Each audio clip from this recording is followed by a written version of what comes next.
So hello guys, welcome back again sa aking channel. Ito si Alden, ang JL Inaka Vlog. So sa aking YouTube, JL Inaka Vlog. So meron tayong konting ipapaliwanag sa ating video na to, no? So day off ko today ngayon, naglalakad ako. So I'm going to yan, regarding shoutout sa'yo Andrea Pay. So ano nga ba yung ibig sabihin ng training pagka ikaw ay baguhang tactical merchandiser o tactical commando? Yung na sinasabi yun yung tinatawag natin na orientation. So yung orientation na yun ay ito ay may kasamang product knowledge. Orientation yung paano yung ginagawa bilang isang merchandiser. Kung bilang ka lang din ng baguhan lang, first time mo lang maging tactical, so wala ka naging experience. So bakit tayo nagkakaroon ng orientation? So yung orientation na yan yung binibigay ng mga product knowledge at paano gawin ang isang merchandise. So ituturo sa iyo ang basic procedure, no? Yan. So pag bilang ka isang tactical commando, hindi kailangan lagi ka nagmamadali. Pero mas maganda kung nakapag-merchandiser ka bago ka naging tactical commando. Kasi bakit? Basic. Doon pa lang malalaman mo na kung anong trabaho ng isang merchandiser. Siyempre, mag-orientation ka din sa outlet mo o sa branch ng store ng supermarket. Like Save More, may orientation yan. Sa SM dyan, sa Pilipinas. Ngayon, ang ginagawa naman natin is, siyempre, tadaan tayo ng employees entrance para tayo mag-apply. Katulad yan. Kung ikaw ay agency, under of agency, no, dadaan ka ng employees entrance o kaya naman customer information, so yung front desk. So tumatawid tayo dito sa may Sunset. Yan, so flex ko lang. Yan, dito tayo. Customer information o parang employee ka rin din yan. Customer ka kasi nangangailangan ka. O yun, example lang yun. Ngayon, orientation, basic. Ituturo sa'yo paano mag-pipe, zoning, kumbaga sa forwarding of stocks. Yan. Siyempre makikipagkilala ka kung magbilang isang tactical commando ka. Kakausapin mo dyan si Core kasi ibibigay sa'yo yung mga regarding schedule. Dahil rumorota yan kahit ilang branch yan. Pwedeng 4, pwedeng 5, pwedeng 3. Pinakamababa po ay 3. Hindi po mababa 2 kasi actually maganda talaga maging commando eh. Hindi mo pwede sabihin lagi mong may hawak ang oras mo kasi may time yan.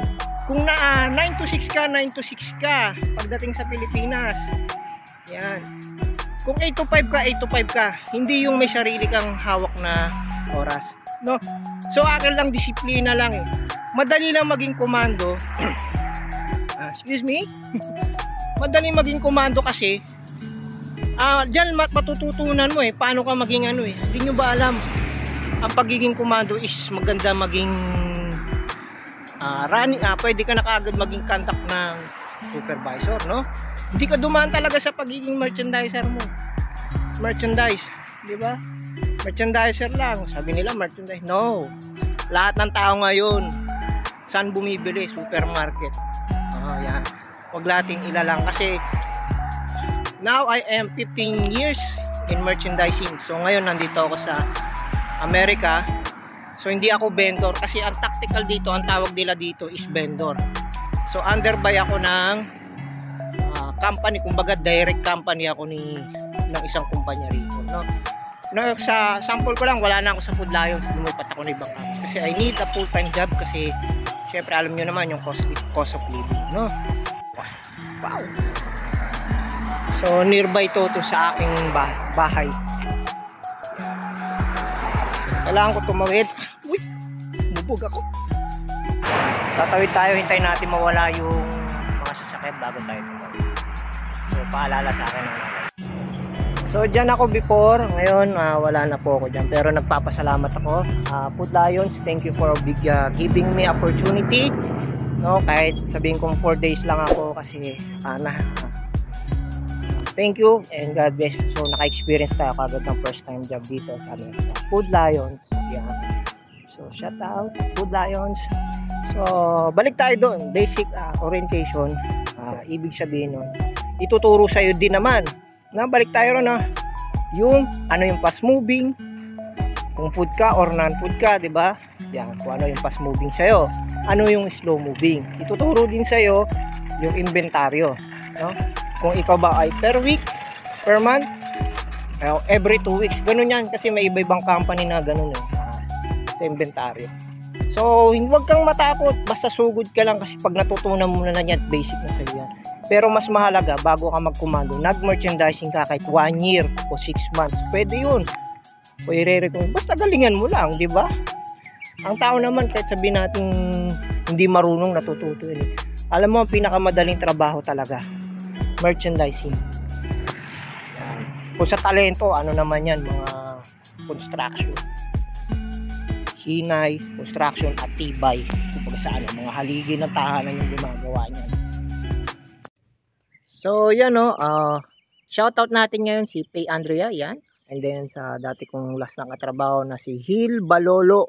Yan, si Hil Balolo. At lalong na sa mga dati kong katrabaho sa GSK kung saan ako first time na tactical commando. So, galing ako sa merchandising. So, mas maganda talaga pag nakapag-merchandising ka muna bago ka maging tactical.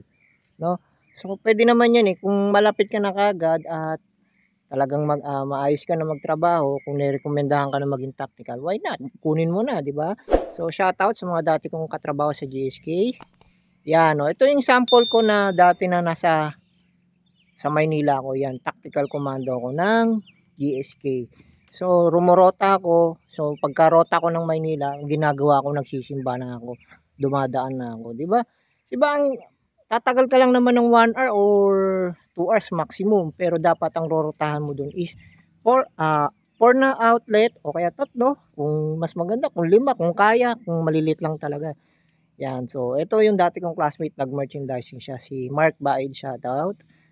And then ito yung mga naging katrabaho ko sa Pure Gold. So multi-company yan, sa Monde, no? So shoutout dyan, lalo na kay Bowman, yan, nasa gitna na yan. Kaya mga katropa yan. Yan, diba, merchandising, tapos pagkatapos naging tactical ka. Ayan, Bowman, yan, Bowman. So ito yung dati ako nag-multi-company, yan, si Raymond, yan mga kapartner ko. So yung mga ka-TL ko, team leader, isa rin dyan sa matatawag na pwede ka na rin kagad maging tactical commando. Yan, diba, ayan yung last na tactical commando ko sa Mundi Pharma. Sila yung last na nakasama ko sila. Diba? So shoutout sa inyong lahat. So salamat guys sa lahat ng pakikinig. No, madali lang yan. So sana nakapakinig kayo ng aking video na to at sana nakapagbigay ako ng tips. Sipag at tiyaga lang, no? And then better doon na nagturo sa akin kung bakit at kung sino. So shoutout sa mga naging supervisor ko. Na una kong naging tactical ako, shoutout sa iyo, Boss Sunny Boy Atienza, maraming salamat. And then sa mga naging core ko dati, maraming din salamat. And then especially kay Ma'am Jocelyn. So shoutout. So bago ako mag-goodbye, don't forget to like and subscribe, comment, and share ng aking video bilang isang tactical commando ng Pilipinas. Ngayon, ka-tactical nyo pa rin ngayon, nagbuhay nasa Amerika. So salamat. Peace out. Bye.